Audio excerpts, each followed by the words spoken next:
মোচার ঘন্ট, চিংড়ি মাছ দিয়ে মোচা, মুগ ডাল দিয়ে মোচা, মোচা ভাপা, মোচা পাতুরি, অনেক কিছু খেয়েছো। মোচা ভাজা খেয়েছো কি? একদম কম সময়ের রান্না আর ভীষণ তাড়াতাড়ি তৈরি হয়ে যাওয়া রান্নাটা গরম ভাতের সঙ্গে কিন্তু দুর্দান্ত লাগে খেতে। চলো তাহলে দেখে নিই মোচা ভাজা রেসিপিটা। বন্ধুরা, আমি একটা 600 গ্রাম মোচাকে খুব ভালো করে ছোট ছোট করে কেটে নিয়ে ভালো করে জল দিয়ে ধুয়ে হলুদ দিয়ে সেদ্ধ করে রেখেছি।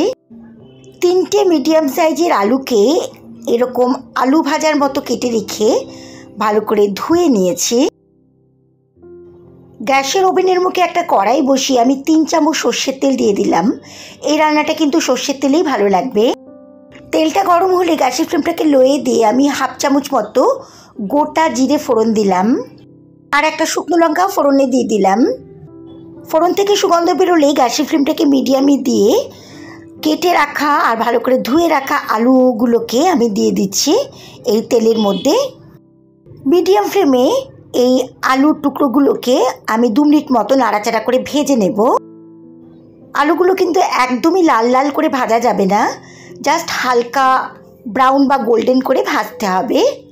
3টে মিডিয়াম সাইজে পেঁয়াজকে এরকম সরু সরু লম্বা করে কেটে নিয়েছি, সেগুলো দিয়ে দিলাম আলুর সঙ্গে। পেঁয়াজ কুচিগুলো আলুর সঙ্গে আরও 1 মিনিট মতো হালকা হালকা লাল লাল করে ভেজে নেব।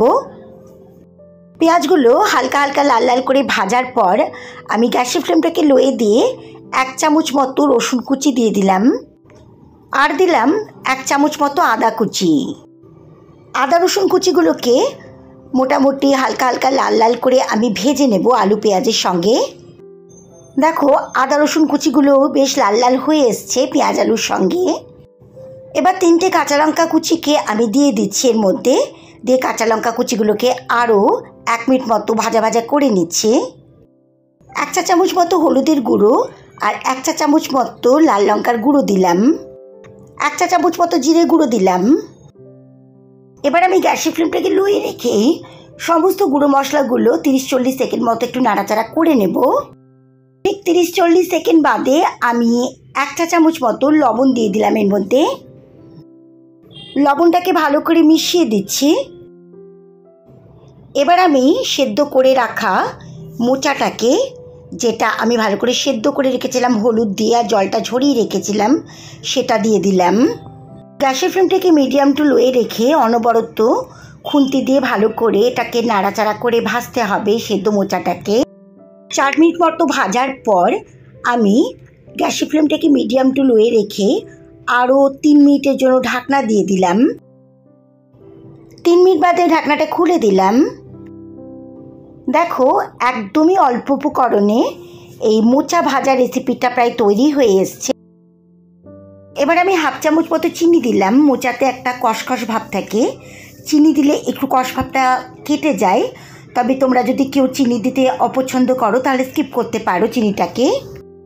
একদম তৈরি গরম গরম ভাতে খাবার জন্য মোচা ভাজা রেসিপি। এবার আমি ওপর থেকে একটু ধনেপাতা কুচিটা ছড়িয়ে দিলাম।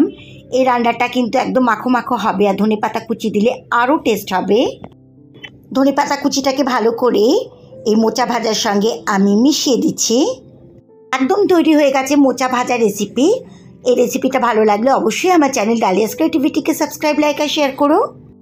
গ্যাসের ফ্লেমটাকে অফ করে দিয়ে ঢাকা দিয়ে 5 মিনিট স্ট্যান্ডিং পজিশানে রেখে তারপর আমি সার্ভ করব।